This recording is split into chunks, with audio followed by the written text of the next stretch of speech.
시청자 여러분 안녕하십니까? 이상환의 세계관 강좌 27번째 시간을 시작합니다. 오늘은 하나님께서 인류 사회에 베푸시는 섭리를 역사적인 관점에서 논의하려고 하며, 논의할 주제는 교회의 본질 개혁과 신앙과 이성의 개혁을 중심으로 현대 그리스도인들이 취해야 할 신앙과 삶에 대하여 논의할 것입니다. 교회의 본질 개혁에 대한, 교회의 본질 회복에 대한 인간의 노력은 일반적으로 1517년에 시작된 루터의 종교개혁으로 비롯되었다고 알려져 있습니다. 그러나 저는 교회의 본질 개혁에 대한 하나님의 섭리가 루터보다 약 200년 정도 앞선 오캄의 윌리엄의 시대에서 이미 시작되었다고 보고 있습니다. 오캄은 프란체스코 수도사로서 또 스콜라 철학자로서 옥스포드의 학생들에게 이미 교회의 머리는 교황이 아니라 그리스도이시며 성경은 오류가 없는 것이다 라는 개신교의 그리스도와 성경 중심의 교리를 가르치고 있었습니다. 그리고 그의 제자 마르실리우스가 1324년에 화평의 옹호자라는 논문을 발표하고 다음과 같은 요지의 주장을 펼쳤습니다. 첫째, 신앙 문제에 있어서 유일한 권위를 가진 것은 성경뿐이다. 성경만이 진리의 근원이며 교회의 머리는 교황이 아니라 그리스도이시다. 그러므로 교황 무오류설은 근거가 없으며 세속적으로나 영적인 문제에 있어서 교황의 판단이 정상의 위치에 서야 할 이유가 없다. 둘째, 교황과 성직자는 어디까지나 교회의 일, 즉 성사의 관리와 복음의 전파, 그리고 성경 강론에만 힘을 쏟아야 하고 세속적인 사람들은 국가에 일임해야 한다. 셋째, 교회의 지도자들은 신자들에 의해 선출되어야 하고 그들에게 부여된 권력은 하나님께서 신자 공동체에 부여하신 권력이 위임된 것이다. 그러므로 성직자는 다만 목회자로서 그 권력을 공포할 뿐이지 사법권이란 행사할 수 없는 것이다. 즉 죄의 용서는 어디까지나 하나님에 의한 것이지 교황이나 성직자의 수단, 즉 고해성사를 통해서 이루어지는 것은 아니다. 이와 같은 오컴과 마르실리우스의 뒤를 이어 우리가 기억해야 할 교회 개혁의 일꾼은 존 위클리프입니다. 개혁의 모닝스타로 불리는 위클리프는 1375년과 76년에 두 편의 논문을 발표했는데 그 요지는 교황의 영유권과 가톨릭 교회의 전통적 교리인 화채설에 대한 비판이었습니다. 먼저 위클리프는 영유권이란 왕이나 교황을 거쳐서 수행되는 것이 수여되는 것이 아니며 하나님의 은총을 받은 사람이면 누구에게나 직접 수여된다고 주장했습니다. 그리고 교황일지라도 그가 하나님의 은혜 안에 있지 않는 한 성례를 관리할 권한이 없다고 주장한 것입니다. 그리고 화채설에 대한 교리를 비판한 논문은 가톨릭의 전통적 교리인 화채설을 부정하는 일단의 신학자들의 논지를 위클리프가 지지하는 내용이었습니다. 이러한 논문을 발표함으로 인하여 위클리프는 가톨릭 교회로부터 이단자로 취급되었고 옥스포드에서 추방되었으며 결국 은퇴하게 되었습니다. 그러나 위클리프는 은퇴 후 지속되는 가톨릭 교회의 압박을 견디며 교회가 엄격하게 금지하는 라틴어 성경을 영어로 번역하고 영어로 설교하는 소위 롤라드 운동을 펼쳤습니다. 결국 위클리프는 1384년에 죽었지만 그가 조직한 롤라드 운동은 그들을 파괴하려는 가톨릭 교회와 영국 국교에 저항하며 계속해서 확대되었습니다. 따라서 루터가 일으킨 종교개혁의 배경은 옥스포드가 중심이 된 프로테스탄트들의 성경과 예수 그리스도 중심의 교회개혁 정신이라고 생각하는 것입니다. 이러한 생각은 1529년에 루터의 동료 스팔라틴에게 보낸 편지에서 자신이 얀 후스를 개성한 것이 아니라 위클리프를 개성한 것이라고 고백하였기 때문에 사실이라고 믿는 것입니다. 루터의 스승은 얀 후스입니다. 루터는 그 편지에서 이렇게 고백했습니다. 나는 지금까지 후스의 모든 의견을 올바로 알지 못하고 가르치고 있었다. 마치 무의식 속에 슈타우피츠가 있는 것처럼 학생들을 가르친 것 같다. 우리는 모두 무지한 후스의 추종자들이야. 너무 놀라서 무엇을 생각해야 될지도 모르겠다. 우리들의 애칭인 후스의 계승자들이라는 명칭을 위클리프의 계승자들로 바꿔야 할 것 같아. 왜냐하면 후스가 1415년에 비난을 견디지 못하고 콘스탄스에서 태워버린 교리책들이 거의 모두 위클리프의 작품에서 말 그대로 가져온 것들이었어. 이 사실은 위클리프의 교황의 권위와 후스의 교회의 이 두 책을 의미합니다. 후스의 교회의 병행 칼럼을 비교하는 즉시 바로 알 수 있는 것이야. 그 문장들은 물론 심지어 전체 단락들도 실질적으로 똑같은 낱말이야. 그러므로 보헤미안 시편 속의 그림은 과장된 것이 아니었어.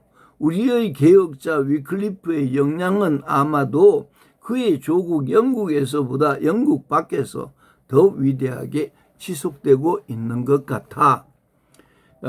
이러한 편지를 스팔라틴에게 보냈는데 여기서 언급되는 보헤미안 시편 속의 그림이란 1572년에 발간된 예배를 위한 그림책으로서 그 속에 수록된 특별한 판화를 말합니다.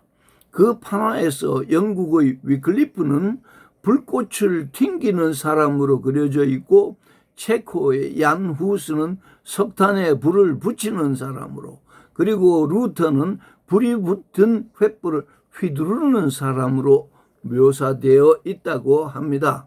그리고 얀 후스가 위클리프의 신앙과 사상을 자신의 것인 양 그대로 제자들에게 가르치는데도 이유가 있었습니다.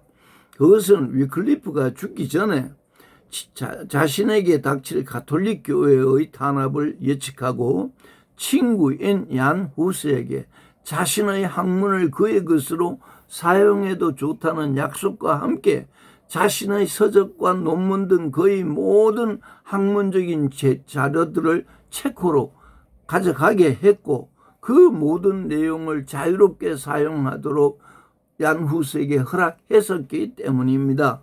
사실 영국에서는 1415년에 즉 위클리프가 죽은 지 40년 후에 교황의 명령으로 그의 유골이 무덤에서 꺼내지고 그의 모든 서적들과 함께 다시금 불태워졌습니다. 그래서 위클리프에 대한 문헌은 영국에는 남아있지 않고 친구였던 얀 후스가 체코로 가져간 것들만 겨우 남게 되었다는 것입니다. 그래서 위클리프가 저술한 서적 또는 논문의 원고는 프라하와 비엔나 그리고 체코의 필경사들이 만든 작품들에서만 발견되었다고 합니다.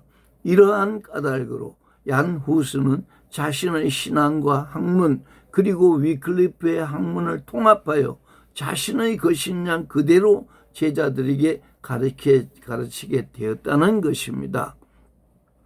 저는 브리테니크 백과사전에 수록된 이러한 역사적 사실들을 참조할 때 교회 개혁을 위한 하나님의 섭리는 르네상스가 시작되던 14기 초부터 이미 시작되었다고 생각하는 것입니다. 즉 루터가 종교개혁의 횃불을 휘두르기 약 200년 전부터 오컴의 윌리엄, 그리고 그의 제자 마르실리우스 그리고 잔 위클리프에 의해서 교회개혁은 이미 시작되었다고 보는 것입니다.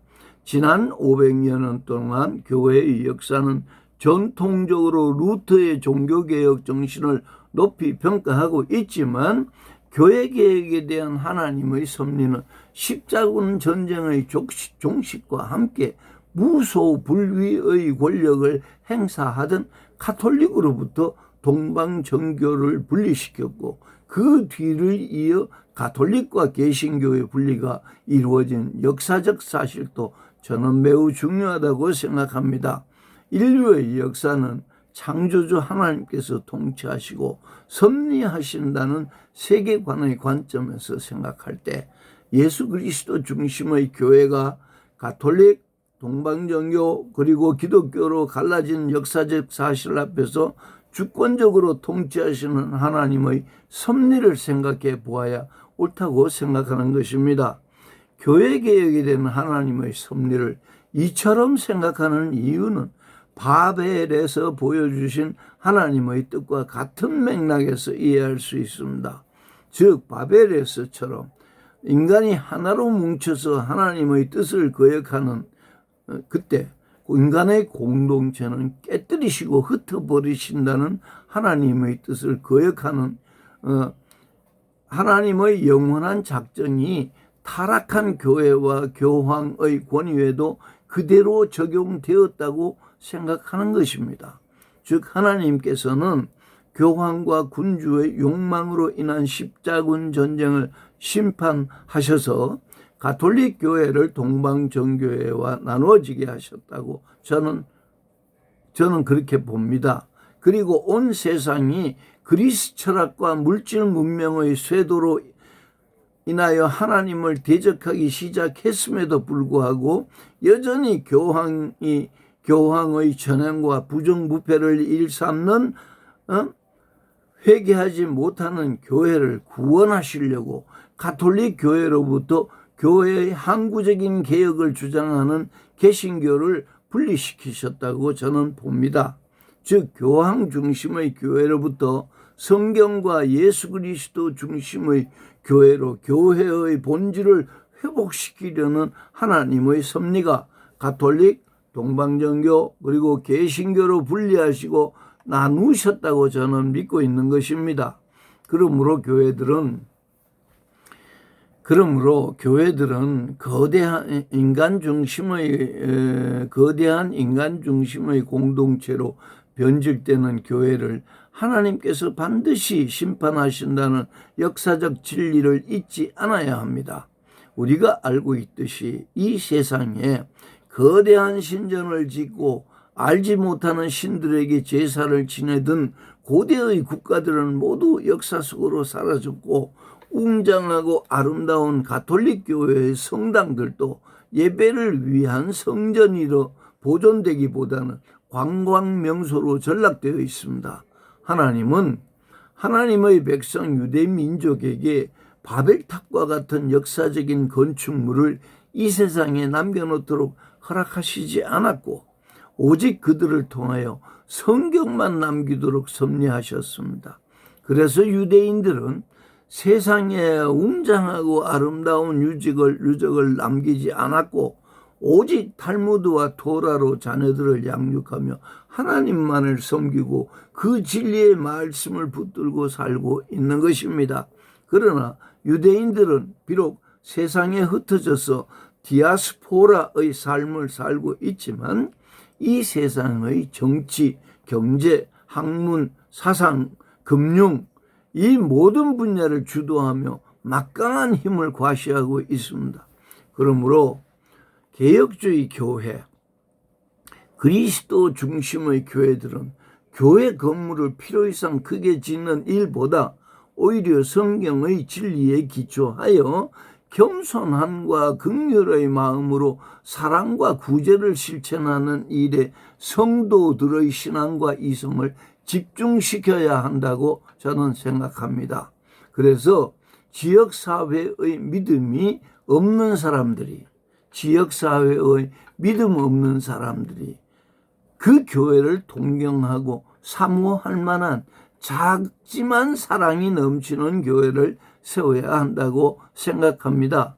그것이 하나님께서 오늘날 교회를 향한 뜻이라고 생각하고 이러한 생각과 행동이 그리스도인들이 지속해야 할 교회 개혁의 본질 회복의 그 전체라고 저는 생각하고 믿고 있습니다. 그 다음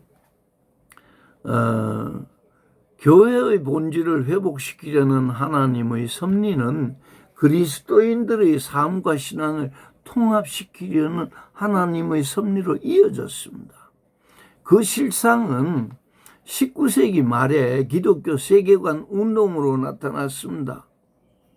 즉 예수 그리스도를 믿는 하나님의 백성들의 신앙과 이성을 성경에 정초시키는 것을 목표로 시작된 기독교 세계관 운동은 종교개혁자 루터와 동시대 16세기의 신학자인 제네바의 개혁자 깔뱅의 신학으로부터 시작되어 두 갈래의 원류를 형성했습니다.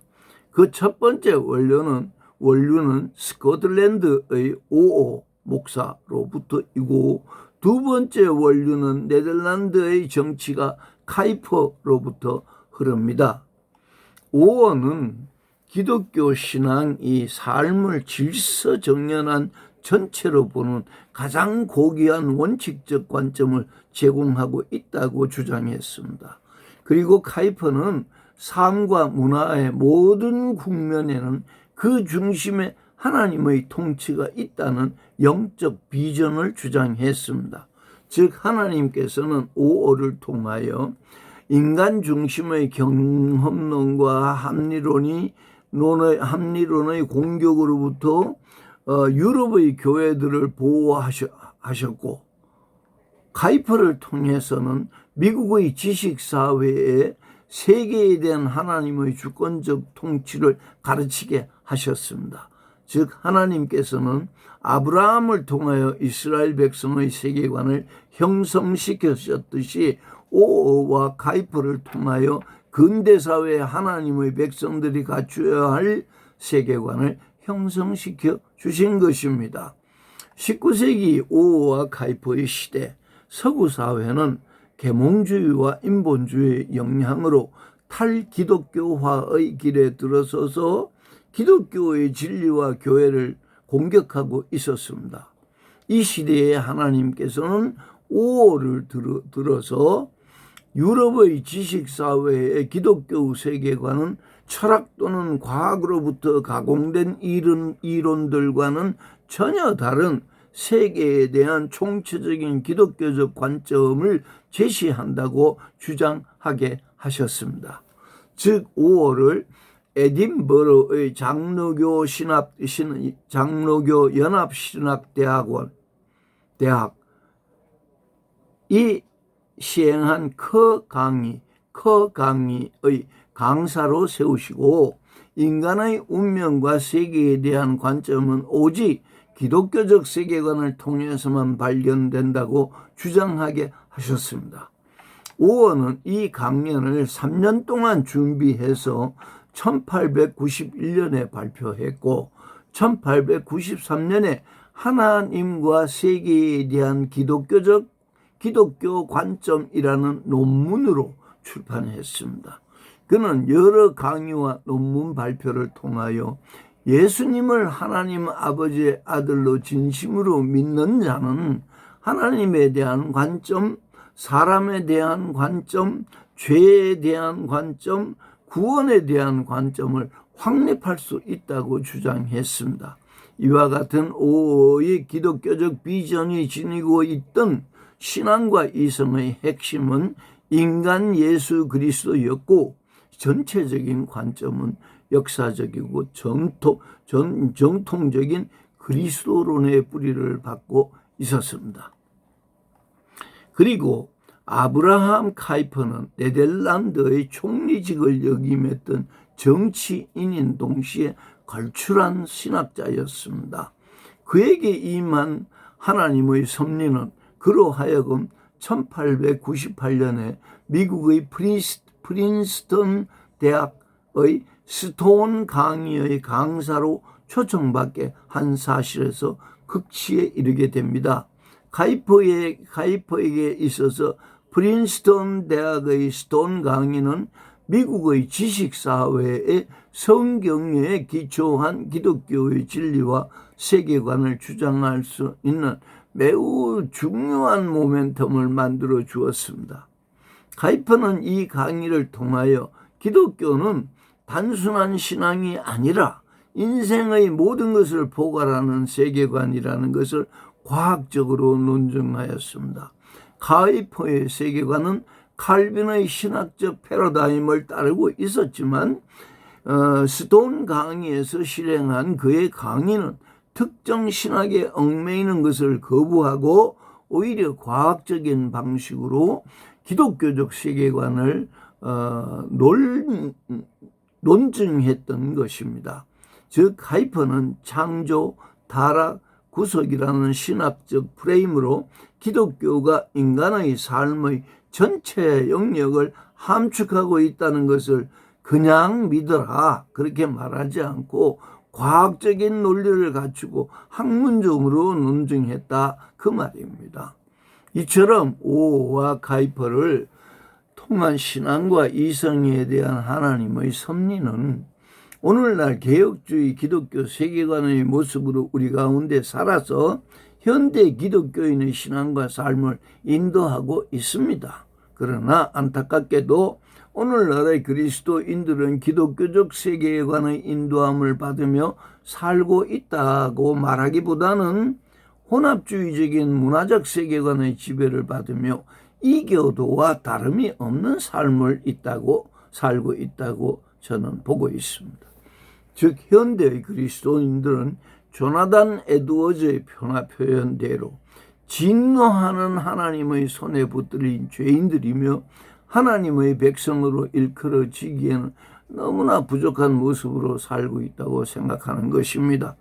그러므로 우리의 교회는 본질을 회복해야 하고 우리 그리스도인들은 신앙과 이성을 성경의 진리에 복종시키며 예수 그리스도의 가르침을 따라 인생을 경영해야만 합니다. 따라서 그리스도인들의 일생에서 가장 중요한 일은 거룩하신 하나님께 예배를 드리며 그를 사랑하는 일이라는 것을 다시금 명심할 필요가 있습니다. 그리고 예수 그리스도와 그의 몸된 교회를 통하여 이웃을 사랑하며 일터에서 신앙과 삶의 일치를 이루는 그리스도의 향기로서 살아야 옳다 이 말입니다.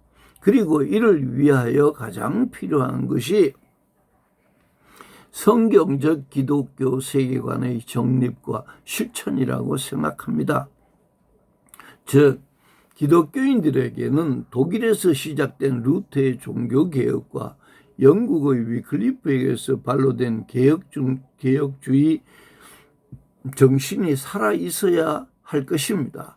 그리고 가톨릭의 박해를 피해 신대륙으로 이주한 청교도들의 신앙과 양심이 그리스도인의 삶 속에 살아있어야 한다고 생각합니다. 그러므로 세상에 존재하는 모든 성경 중심의 기독교 교회들은 개교회로 분리된 현실 속에서 예수 그리스도를 중심으로 하나가 되도록 합력해야만 할 것입니다. 즉 모든 교회는 성부, 성자, 성령의 삼위일체 하나님을 믿으며 그리스도를 통한 구원의 유일성을 믿고 성경을 하나님의 말씀으로 믿으며 그리스도를 중심으로 하나가 되어야 한다, 그 말입니다.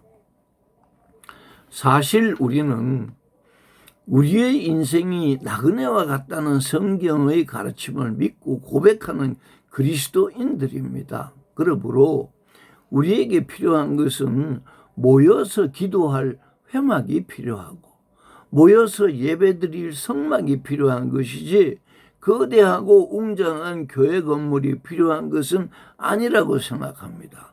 다만 현대사회의 문화와 가치관을 고려하고 교회의 본질적인 사명인 예배와 교육 그리고 선교를 계획하고 실행하기에 적합하고 적절한 규모의 건물이 필요할 뿐이라고 저는 생각합니다. 그래서 오늘은 우리의 신앙과 이성 그리고 교회의 본질 회복이라는 개혁이 지속되도록 우리 그리스도인들이 기울여야 할 노력, 그 두 가지를 말씀드리고 이 강의를 마치도록 하겠습니다. 첫째, 기독교인의 신앙과 이성은 우리가 하나님 앞에서 그리스도의 향기이고 이 세상에서 살고 있지만 이 세상에 속한 사람들이 아니라 하나님의 거룩한 백성들이라는 우리의 정체성을 잊지 않아야 합니다.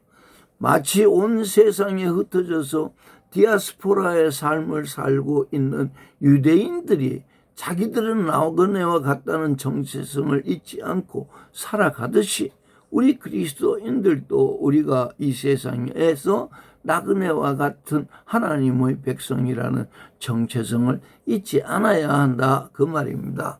둘째, 우리 유대인들의 예배는 가정의 식탁을 중심으로 이루어지며 그들이 모여서 하나님께 예배하고 교제를 나누기 위한 회당의 규모는 지역사회의 필요를 넘어서지 않습니다. 즉 그들은 지역사회의 믿음이 없는 사람들이 동경하고 사모할 만한 작지만 사랑이 넘치는 회당을 마련하고 신앙생활을 위하여 활용할 뿐 역사 속에 남겨질 만한 거대한 건물은 결코 짓지 않습니다. 그들이 보여주는 삶의 모습은 지난 4,000년간 변함이 없이 그들이 하나님의 백성이라는 것을 증거하고 있습니다. 그리고 그들은 성경에 기록된 하나님의 말씀 그대로 하나님께서는 인간이 지은 건축물 속에 임재하시는 것이 아니라 하나님의 백성들 마음속에 또 그들이 예배하는 곳에 임재하신다는 진리를 삶으로 보여주고 있는 것입니다. 그러므로 우리는 유대인들에게 예수 그리스도의 복음을 전하는 일이 먼저가 아니라 우리도 하나님의 백성이라는 사실을 그들에게 삶으로 증거하는 일이 먼저여야 한다고 저는 생각하는 것입니다. 즉 하나님께서는 오직 하나님의 정의와 공의를 성취하기 위해 일하는 정직한 사람들과 동행하시고 그들이 모여서 예배하는 그곳에 함께 하신다는 진리에 대한 믿음을 삶으로 증거해야 옳다고 생각하는 것입니다. 여러분의 생각은 어떻습니까? 이것으로 오늘의 강의를 마치겠습니다. 다음 강의는 인간을 구원하기 위한 하나님의 섭리에 대해서 예정된 역사를 논의해 보겠습니다. 함께 해주셔서 진심으로 감사드립니다. 안녕히 계십시오.